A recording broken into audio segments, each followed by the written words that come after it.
नमस्ते मित्रों, मैं राकेश भारद्वाज अपने इस चैनल से आपको प्रणाम करता हूं और आपका हार्दिक स्वागत करता हूं। आज मैं जन्म कुंडली के सबसे महत्वपूर्ण विषय में से एक अर्थात ग्रहों के डिग्री या अंशबल से जन्म कुंडली में उस ग्रह के अवस्था और प्रभाव के बारे में बताने के लिए उपस्थित हुआ हूँ। ये विषय जन्म कुंडली अध्ययन के लिए सबसे जरूरी विषय है।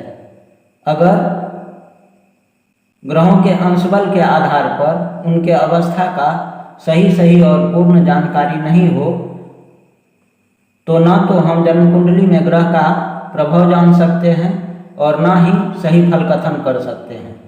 जब भी आप अपने जन्म कुंडली को देखते हैं तो प्रत्येक ग्रह के साथ उस ग्रह का अंश या डिग्री लिखा रहता है, या अगर मोबाइल या कंप्यूटर में किसी एप्लीकेशन के माध्यम से अपनी जन्म कुंडली निकालते हैं तो प्रत्येक ग्रह के साथ उनका डिग्री लिखा रहता है। जन्म कुंडली में किसी भी ग्रह का अंश बल 0 डिग्री से लेकर 30 डिग्री तक रहता है। अब हम लोग ग्रह के अंश बल से जन्म कुंडली में उस ग्रह के अवस्था और प्रभाव का अध्ययन करते हैं, अर्थात कितने डिग्री या अंश पर सम या विषम राशि में बैठने पर कोई ग्रह हमारे जन्म कुंडली में किस अवस्था में होते हैं और कितना प्रभाव देते हैं। गणित में सम और विषम तो जानते ही हैं, 2, 4, 6, 8, 10 और 12 सम राशि और 1, 3, 5, 7, 9 और 11 विषम राशि। सम राशि और विषम राशि में बैठने से ग्रहों के बल में अंतर हो जाता है। तो आइए पहले जान लेते हैं कि सम राशि और विषम राशि कौन कौन सी है। सम राशि हैं वृषभ, कर्क, कन्या, वृश्चिक, मकर और मीन। और विषम राशि हैं मेष, मिथुन, सिंह, तुला, धनु और कुंभ। कोई भी ग्रह हमारी जन्म कुंडली में 5 अवस्थाओं में रहते हैं: बाल, कुमार, युवा, वृद्ध और मृत। अगर कोई ग्रह जन्म कुंडली के किसी विषम राशि में बैठे हों और उनका डिग्री 0 डिग्री से 6 डिग्री तक हो, मतलब 0 degree, 1 degree, 2 degree, 3 degree, 4 degree, 5 degree, 6 degree में से किसी भी अंश पर हो, तो वह ग्रह बाल अवस्था का कहलाता है। अगर कोई ग्रह जन्म कुंडली के किसी विषम राशि में बैठे हों और उनका डिग्री 60 डिग्री से 12 डिग्री के बीच का हो, मतलब 7 degree, 8 degree, 9 degree, 10 degree, 11 degree, 12 degree में से किसी भी अंश का हो, तो वह ग्रह कुमार अवस्था का कहलाएगा। उसी प्रकार अगर कोई ग्रह जन्म कुंडली के किसी विषम राशि में बैठे हों और उनका डिग्री 13 से 18 डिग्री के बीच का हो, तो वह ग्रह युवा अवस्था का कहलाता है। और यहाँ 13 से 18 के बीच में ग्रह अपना संपूर्ण प्रभाव देते हैं, मतलब 100% प्रभाव देते हैं। अगर कोई ग्रह जन्म कुंडली के किसी विषम राशि में बैठे हों और उनका डिग्री 19 डिग्री से 24 डिग्री के बीच में हो, तो वह वृद्ध अवस्था का कहलाता है। अगर कोई ग्रह जन्म कुंडली के किसी विषम राशि में बैठे हों और उनका डिग्री 25 डिग्री से 30 डिग्री के बीच हो, तो वह ग्रह मृत अवस्था का कहलाता है। अब हम सम राशि में बैठने पर ग्रह की अवस्था को जान लेते हैं। अगर कोई ग्रह जन्म कुंडली के किसी सम राशि में बैठे हो और उनका डिग्री 0 से 6 अंश तक हो, तो सम राशि में बैठने पर 0 से 6 डिग्री के ग्रह मृत अवस्था के कहलाएंगे।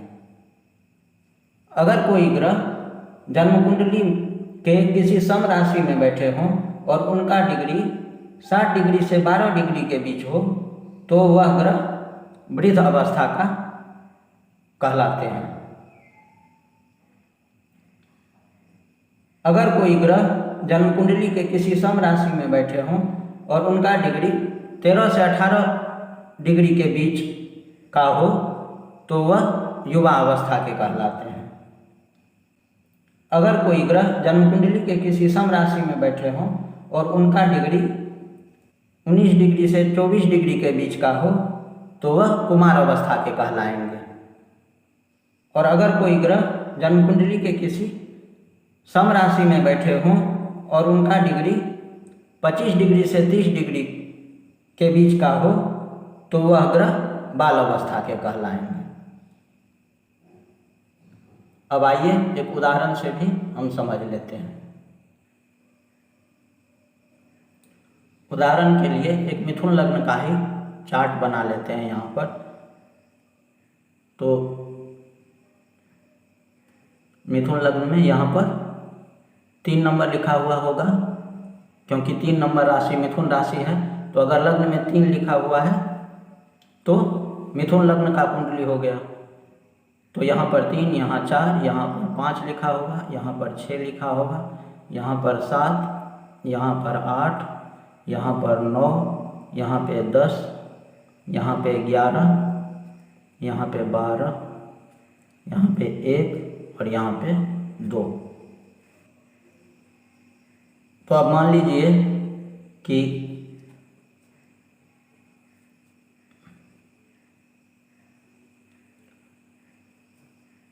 सूर्य 5 डिग्री के हैं। मान लेते हैं कि सूर्यदेव 5 डिग्री के हैं। मान लीजिए सूर्यदेव यहीं पे बैठ गए किसी विषम राशि में, कहीं पर भी, एक उदाहरण के लिए मान लीजिए यहीं पे बैठ गए। तो विषम राशि में 5 डिग्री के सूर्य होने से इस लग्न कुंडली में सूर्यदेव बाल अवस्था में होंगे। और मान लीजिए किसी सम राशि में, मान लीजिए यहीं पे सूर्यदेव बैठ गए किसी सम राशि में, तो सम राशि में 5 डिग्री के होने से मृत अवस्था के हो जाएंगे। एक और उदाहरण से समझ लेते हैं। मान लीजिए मंगल देव इस जन्म कुंडली में 10 अंश पर हैं, अर्थात 10 डिग्री के हैं। अब मान लीजिए कि मंगल देव किसी विषम राशि में बैठ गए, मान लीजिए कि यहाँ पर बैठ गए। मंगल देव की डिग्री 10 है और अगर ये विषम राशि में 10 अंश पर बैठ जाते हैं तो यहाँ पर कुमार अवस्था में हो जाएंगे। और मान लीजिए कि मंगल देव किसी सम राशि में बैठ जाते हैं,